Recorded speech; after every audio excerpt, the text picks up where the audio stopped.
4:04 de la mañana. Vamos a continuar en esta conversación interesante con el señor Ollantaytamala y parte de su equipo.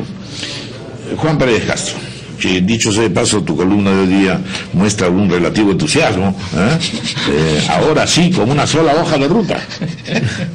Bueno, es que en eso quiero confiar, en que haya una sola hoja de ruta, ya no otras más. No más rutas. Y bueno, esta hoja de ruta tiene, para mi, no para mi tranquilidad, pero sí para reconocer en esta hoja de ruta un avance hacia la consistencia. Tiene algunos marcos iniciales, que son el marco del Estado de Derecho, con lo cual creo yo se reconoce el Estado de Derecho vigente, el respeto absoluto a la división de los poderes del Estado. No hay propuesta de conflicto con los poderes del Estado y reconocimiento de ellos, honrando todos los compromisos del Estado, que es importante también por las garantías a la estabilidad jurídica del país, el restablecimiento del principio de la ética pública, combatiendo la corrupción y el despilfarro del dinero del Estado. Todo esto me parece bien. Yo tendría dos preguntas para el señor Ollantaytamala. Una que tiene que ver con hacer consistente esta hoja de ruta. O sea, esperamos ya no vernos en el problema de que los voceros de su partido y usted mismo salgan con nuevas opiniones, con nuevas propuestas más allá de esta que nos están entregando, ¿no? Esa es una preocupación, ¿no? Que sobre esto ya haya consistencia en adelante. Lo segundo es también llamar la atención sobre muchos de los voceros de su partido respecto a un grado bastante pronunciado de intolerancia con la prensa. Es cierto que la prensa tiene que asumir responsabilidades y ser responsable con los juicios informativos y de opinión que emite, pero la persistencia de intolerancia con la prensa, en la medida de que haya una prensa que no difame, en la medida que haya una prensa que no distorsione, creo yo que es algo que ustedes tendrían que corregir, porque la intolerancia frente a la prensa se ha originado en los últimos tiempos a raíz precisamente de este doble discurso que ustedes ahora lo corrigen.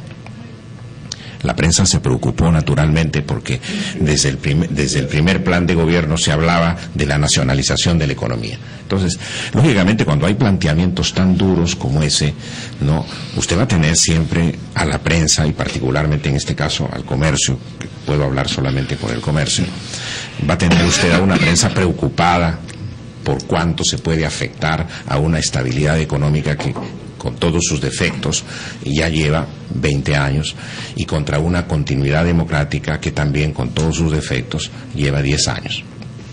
Entonces, las reacciones de la prensa son frente a ese tipo de afectaciones, no porque nosotros estemos asumiendo,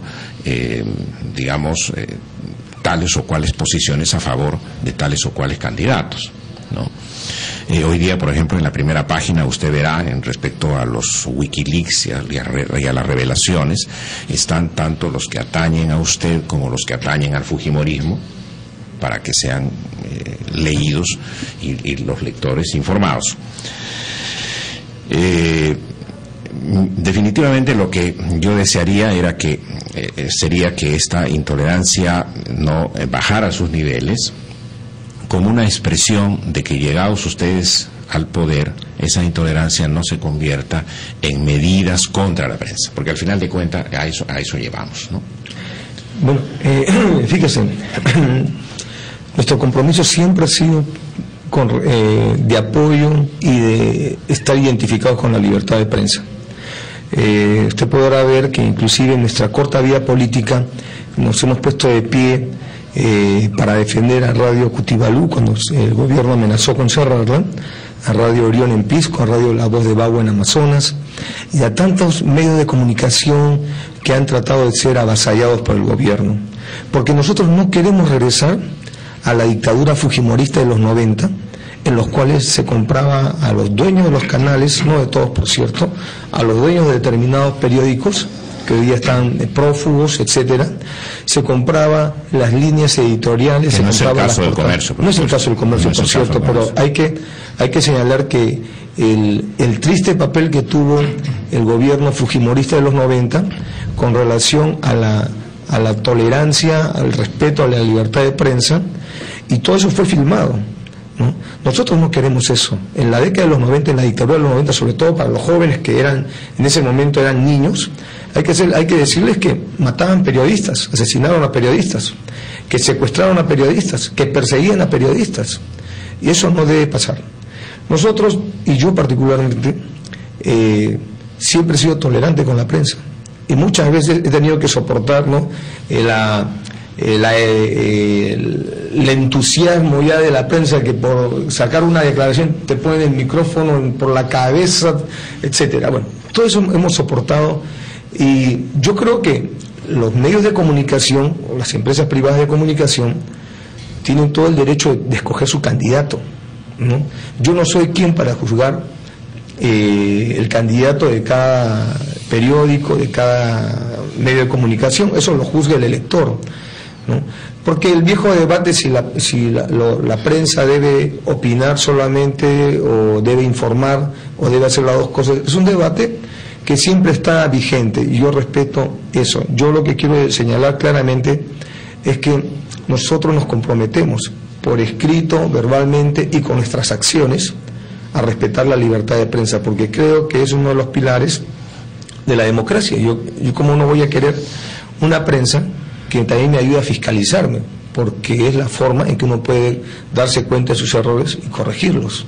Yo me alegro de eso, señor Humala, de esa posición, pero ¿cómo tendría usted que reeducar, digo así, al señor Abu Gataz, por ejemplo, ¿no?, para que piense como usted, ¿no?, y tenga una actitud respetuosa con la prensa, así no le gusten los puntos de vista de la prensa respecto de las que puede tener él, ¿no? Yo le voy a pedir al señor Abu Gataz que converse con usted. De repente pueden tomarse un desayuno, un almuercito, y ahí que conversen y se aclaren estas cosas. Yo creo que lo importante es dar un mensaje de cuál es la posición del proyecto nacionalista. Están plasmados en los lineamientos centrales, la hoja de ruta. Y en el tema personal, yo creo que eso es cuestión de que conversen, ¿no? Yo creo que el diálogo ayuda mucho. Necesitaría quizás ser sometido a disciplina, ¿no?, porque su acusación hace poco generalizante de que determinados medios se habían vendido al fujimorismo, ¿no?, y a través de ciertos montos calculados por él en publicidad, era una acusación bastante grave. Ok. Sí, sobre ese tema, y una cosa breve también. Se ha hablado en el proyecto de regular el espacio electromagnético, el espacio radial, y que entonces va a tener que crearse un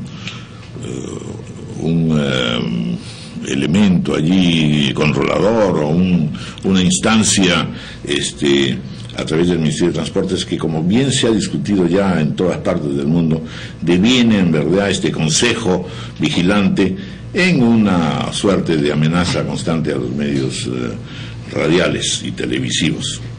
Esa es una situación que también tiene naturalmente que aclararse.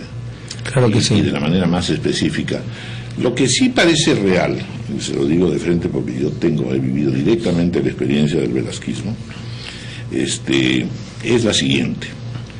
En general, cuando un gobierno se ve en aprietos, y nuestros gobiernos normalmente se ven en aprietos, se tiende inmediatamente a decir: no están con la democracia, son enemigos del gobierno, son terroristas económicos, etcétera. Es decir, en la pugna política cotidiana, los medios automáticamente son lo más antipático que puede tener un gobierno. Y entonces ahí viene la tentación de poder tener ciertos organismos de vigilancia, de resonancia, Está viendo usted lo que está pasando en el Ecuador. En el Ecuador lo que se dice son periódicos que están todo el día dedicados al sexo, que son como que los hay, efectivamente, no todos están dedicados a la política, y muchos son al tremendismo. Entonces eso hay que controlarlo, porque en realidad la mente de los jóvenes y la sanidad de la República, etcétera, hay mil maneras por las cuales en verdad se tiende en situaciones de conflicto a cargarle las tintas a los medios de comunicación. Y estos a su vez efectivamente ejercen una función, por así decirlo, altamente crítica.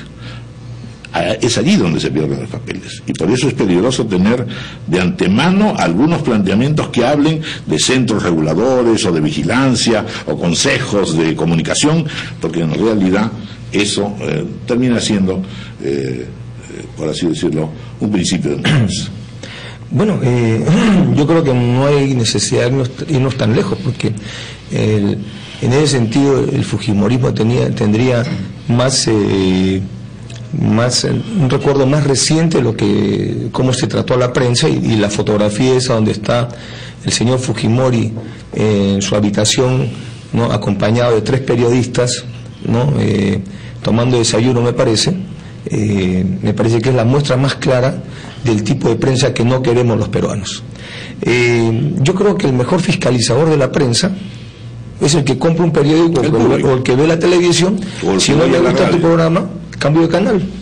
A mí, por ejemplo, yo tengo mis opiniones. A mí, por ejemplo, me gusta de vez en cuando ver Magali, me entretiene, ¿no?, y combino con noticias, pero esa es mi elección, y sobre mi elección nadie me va a imponer a mí.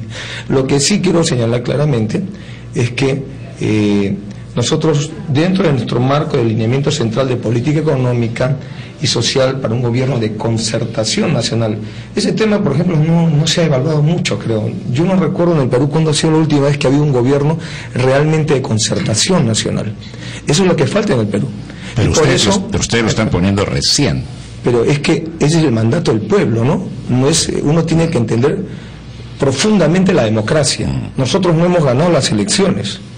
Nosotros hemos pasado a segunda vuelta gracias a que hemos obtenido la mayor confianza del pueblo con respecto a las otras candidaturas. Pero no nos han dado todavía el visto bueno para hacer gobierno. Eso se va a definir el 5 de junio. Lo que está mandando el pueblo peruano es una concertación. El pueblo peruano no está mandando una imposición.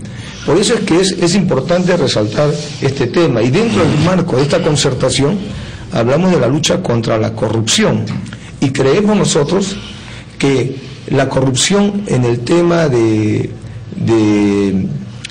Ministerio de Transportes y Comunicaciones se da porque hay un ente que monopoliza y muchas veces digita a dedo la entrega de licencias.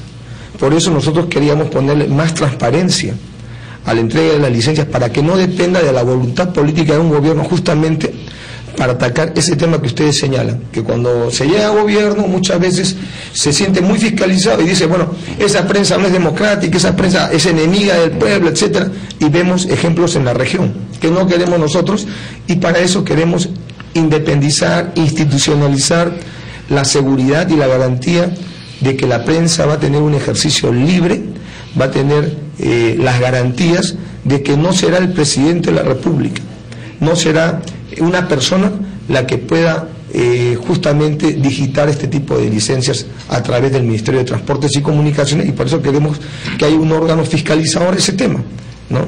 Ese es el espíritu de la norma. Vamos a hacer una pausa, son las 9:37 y vamos a darle la oportunidad a Juan Álvarez.